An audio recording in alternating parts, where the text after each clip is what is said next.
Bonsoir et bienvenue dans notre invité éco. Ce mois-ci, au regard des indicateurs en berne sur la santé de nos entreprises, nous recevons Vincent Doré. Vous êtes le président du Centre d'information sur la prévention des difficultés des entreprises, connu sous le nom CIP. Vous faites partie du Collège des professionnels de la prévention en qualité d'expert comptable. Bonjour et bienvenue sur notre plateau. Bonjour et merci pour votre invitation. Alors, pour commencer, je vous propose de regarder ensemble comment se portent nos entreprises en Touraine. Alors, j'ai tout d'abord un chiffre à l'échelle nationale à vous communiquer. Ce ne sont pas des bonnes nouvelles. 14 371 défaillances d'entreprises au troisième trimestre 2025, donc une hausse de 5,2%. Ce sont des chiffres d'une étude Altares et un record pour une période estivale, malheureusement. Avec seul signal positif, le tiers des procédures sont désormais des redressements judiciaires ou des procédures de sauvegarde dont nous parlerons, qui favorise le maintien de davantage d'emplois parmi les 52 000 menacés ce troisième trimestre. Alors, à l'échelle de la Touraine, les derniers chiffres communiqués par le président du tribunal de commerce de Tours mentionnent 387 procédures collectives depuis janvier, dont 244 liquidations, soit une hausse de 6% par rapport à 2023, sachant que le président a rappelé que c'était déjà une année très forte. Est-ce que c'est une tendance que vous observez également au CIP, si vous recevez des chefs d'entreprise? Exactement, on retrouve les mêmes tendances. Nous, nos entretiens ont augmenté de 50% par rapport à l'année dernière. Je sais que vous aviez vu 40% de hausse, mais on ne s'arrête jamais au CIP. On a eu 3 nouveaux rendez-vous, et donc ça fait augmenter jusqu'à 50% de rendez-vous en plus à la même période que l'année dernière. Donc forcément, c'est inquiétant. Et est-ce que vous pouvez nous indiquer un peu les secteurs qui sont les plus concernés au vu des rendez-vous que vous avez? Cette année, on a eu beaucoup de commerçants en ville et aussi de la restauration, de l'hôtellerie, des transporteurs et aussi des garages automobiles. Voilà, c'est les professions que l'on a beaucoup vues cette année. Garage automobile en vente ou réparation? Vente, ceux qui font à la fois de la réparation et aussi quelques ventes de véhicules, quoi. C'est vrai que le marché se tend et ça se ressent sur la réactivité. Et alors, pour ceux qui ne connaissent pas, on va peut-être commencer par rappeler ce qu'est le CIP et à qui ça s'adresse. Le CIP, ça s'adresse aux TPE, PME, auto-entreprises. C'est vraiment un collège d'experts qui reçoit des entrepreneurs qui se poseraient des questions sur leur activité, qui n'ont pas forcément encore des difficultés, mais qui commencent à voir que ça va un peu moins bien et qui seraient peut-être un petit peu isolés ou qui chercheraient à obtenir l'avis d'autres entrepreneurs, puisque le CIP, c'est à la fois des experts comptables, des avocats et des anciens juges du tribunal de commerce qui reçoivent cet entrepreneur cet entrepreneur vient poser les questions pendant une heure, on le reçoit, on lui répond et on lui fournit des orientations pour trouver des solutions. Alors, ce sont des rendez-vous qui se déroulent le jeudi, je crois, de mémoire. Tout à fait. Alors, est-ce que vous pouvez nous expliquer comment ça se passe, en fait? Si j'ai une difficulté, donc je sens que le chiffre d'affaires, on va dire, n'est pas au rendez-vous, peut-être, je viens vous voir et donc je vais avoir ce trio d'experts-là. Et comment ça va se passer? Comment ça va se passer? Alors déjà, l'entrepreneur nous appelle au 0800 300 360. Il obtient un rendez-vous pour le jeudi suivant. On le reçoit à la CCI. Il arrive avec ces problématiques, il nous les expose. Comme on a la force du CIP, c'est d'avoir ces 3 professionnels différents mais complémentaires qui vont pouvoir répondre à un panel de questions assez impressionnant, le tout pendant ce rendez-vous qui est gratuit et confidentiel. Donc oui, on peut raconter vraiment toutes ces difficultés. Exactement. Ça ne sortira pas de Sémur. Donc Sémur, vous dites que c'est à la CCI, donc à la nouvelle adresse, j'imagine, de la CCI Touraine, c'est ça? Puisque vous n'avez pas un bureau, c'est une association. Oui, c'est une association qui est gracieusement logée à la CCI, accueillie à la CCI en fait, et qui nous permet d'accéder à ces locaux pour recevoir les entrepreneurs. Donc on a un expert comptable, qui est nécessairement vous d'ailleurs? Ah non, on est 5 experts comptables, on est 5 avocats et on est 4 anciens juges du tribunal de commerce. On se relaie, et on reçoit les entrepreneurs pour essayer de trouver des solutions avec eux en fonction de ce qu'ils nous racontent. Nous, on est là vraiment pour orienter.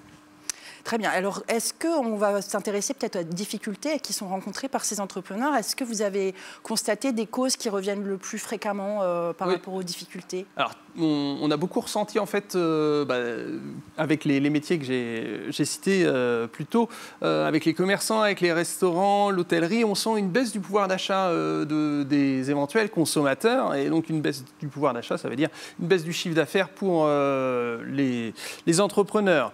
On remarque aussi qu'on arrive en fin de période d'emprunt Covid, donc il faut continuer à rembourser des emprunts PGE garantis par l'État, et donc ça pèse toujours sur la trésorerie. S'ils ont une saison estivale qui est un peu moins bonne que d'habitude, tout de suite ça se ressent, et on peut en arriver sur des situations qui ne sont pas toujours faciles, comme par exemple devoir arrêter de se payer pour pouvoir continuer. Oui, c'est ce qu'on a déjà vu, certains commerçants, je pense, qui arrêtent de se verser un salaire ou qui diminuent leur salaire. Tout à fait. Donc ça, c'est des causes financières. Est-ce qu'il peut y avoir d'autres difficultés Alors, on a noté en fait aussi des jeunes entreprises qui débutent, mais qui débutent sur un modèle qui n'était pas forcément réaliste, c'est-à-dire qu'on avait des espérances un peu trop belles, où on a pu racheter des fonds de commerce trop chers, voilà. Et ça, c'est des erreurs qui peuvent à la fin coûter cher, parce que si on n'a pas le chiffre d'affaires nécessaire pour pouvoir rembourser l'emprunt qu'on a fait pour acheter ce fonds, forcément, on arrive à des difficultés. Mais après, il y a toujours des solutions. Est-ce que ça peut arriver également qu'il y ait des tensions entre les associés qui peuvent avoir des problèmes humains finalement aussi, qui peuvent mettre en difficulté? Le CIP a été confronté à quelques cas. Alors, ce n'est pas nous les spécialistes du domaine, mais dès que nous, on peut aider à améliorer la situation, surtout pour faire perdurer une activité, nos avocats se mobilisent pour essayer de trouver des solutions. En fait, il existe en Touraine une association de médiateurs, Médiation Centre-Loire, qui est spécialisée là-dedans. On a la chance d'avoir un de nos avocats qui en fait partie aussi et qui va permettre de déjà faire un premier regard sur cette situation pour voir s'il faut passer à des niveaux au-dessus. Mais dans nos cas, c'était pas forcément très, ils n'étaient peut-être pas forcément très fâchés. On a réussi à pouvoir faire entendre les associés pour qu'ils se mettent d'accord pour pouvoir permettre la continuité de l'exploitation. La continuité de l'activité. Et est-ce qu'il y a des indicateurs particuliers à surveiller? Qu'est-ce que vous diriez Les indicateurs habituels, c'est tout de suite le chiffre d'affaires, voir est-ce que par rapport, pour une jeune entreprise, est-ce que par rapport à mon prévisionnel que j'avais, l'objectif de chiffre d'affaires que j'avais à faire, est-ce que j'y arrive? La trésorerie aussi, qui va être un indicateur important, parce que quand il n'y en a plus et qu'il n'y en a pas qui va rentrer, c'est qu'on est en difficulté. On peut aussi, pour certaines activités, on peut aussi regarder la marge, si on arrive à la suivre. Et puis, il y a aussi l'absence de rémunération. Là, il y a vraiment un problème. Et, oui, c'est souvent ça, la plus grosse alerte, j'imagine. Tout à fait, ouais. Et puis après, j'ai envie de vous dire, en tant qu'expert comptable, vous êtes aussi dans votre rôle d'alerter quand vous avez vos propres clients, à quel moment vous vous dites « Ouh là là, il faut faire quelque chose ». Alors, en tant qu'expert comptable, en fait, on suit nos clients tout au long de l'année, mais on fait le bilan une fois par an, en fait. Et le bilan, souvent, permet de constater une marge qui s'est dégradée et qui a fait rentrer moins de trésorerie, voir un petit peu le niveau de trésorerie par rapport à l'année d'avant, voir où on se situe par rapport au prévisionnel. Tout ça, oui, l'expert comptable le fait au moins une fois par an. Et après, c'est tout au long de l'année que l'entrepreneur, il peut être plus ou moins livré à lui-même à devoir réaliser ses objectifs, à gérer son business, en fait. Et donc après, là, dans ces cas-là... Après, vous pouvez l'aiguiller, par exemple, sur la gestion des stocks, parce que parfois, certains vont faire des réserves, peut-être trop importantes. Je pensais à des choses comme ça. Oui, tout à fait. Enfin, on étudie tous ces postes. On peut aussi faire du cost killing, en essayant de trouver Qu'est-ce que c'est, le cost killing? Le cost killing, c'est essayer de détecter des charges qui ne sont pas forcément nécessaires à l'entreprise, ou se dire par rapport à notre expérience que là c'est peut-être un peu trop cher et donc il faut essayer d'aller chercher des économies sur ces postes-là. Et puis, vraiment cibler ce qui est essentiel pour l'activité. Et ça, essayer de le maintenir, voir si c'est de la masse salariale, de le faire, de proposer des augmentations pour conserver cette main-d'œuvre qui est souvent essentielle à l'entreprise. Et puis après, essayer de voir des frais qui ne sont pas nécessaires et proposer de les enlever. On pense à certaines notes de frais, il y en a certaines qu'on peut peut-être diminuer. Oui. Alors peut-être à notre échelle en Touraine, on est plus raisonnable, mais peut-être qu'il faut faire attention parfois. Tout à fait. Alors, du coup, vous nous avez indiqué quelques signaux rouges qu'il faut bien regarder. Ensuite, une fois qu'on va pousser votre porte, quelles solutions peuvent être envisagées avec vous Est-ce que vous les aiguillez vers d'autres personnes? Est-ce que vous pouvez nous parler un petit peu des liens que vous pouvez avoir peut-être avec le tribunal de commerce? Tout à fait. Alors nous, on est des orientateurs, on fait de l'orientation. Et donc, on va indiquer des solutions et des gens vers qui l'entrepreneur peut se tourner. Alors, ça fait partie de nos solutions quand on juge qu'on ne peut pas faire autrement. Ça peut être le tribunal de commerce. La situation est mal embarquée. Il y a plein d'outils au tribunal de commerce qui ne sont pas forcément le redressement ou la liquidation, qui peuvent être utilisés en amont pour... Avant même la liquidation, le redressement. Oui, ça, c'est important de le rappeler à nos téléspectateurs. Il y a d'autres solutions de prévention avant. Tout à fait, ouais. Il y a le mandat ad hoc et la conciliation qui consiste en gros à aller négocier sur un poste particulier de son entreprise. Je pense souvent essayer de faire des échéanciers, que ce soit avec des fournisseurs, des banquiers, avec les caisses sociales.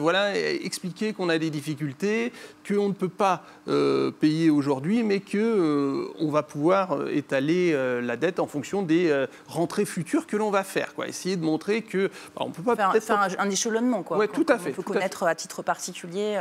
Est-ce que ça peut aller jusqu'à geler certaines dettes? Oui, tout à fait. Ça peut être pendant un certain temps. Oui, bien sûr que tout cela est négocié, j'imagine, avec les fournisseurs et les clients.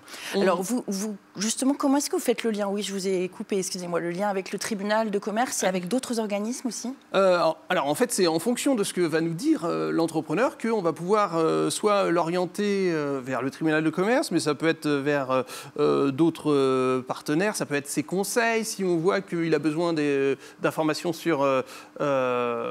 d'informations financières, de faire des prévisionnels, aller voir son expert comptable, s'il a un litige avec un salarié et qu'il n'en a pas parlé à un avocat, d'aller vers un avocat. On envoie aussi vers le GPA, qui est un organisme qui fait de l'accompagnement d'entreprises en difficulté. Nous, on fait l'orientation. Le GPA font de l'accompagnement.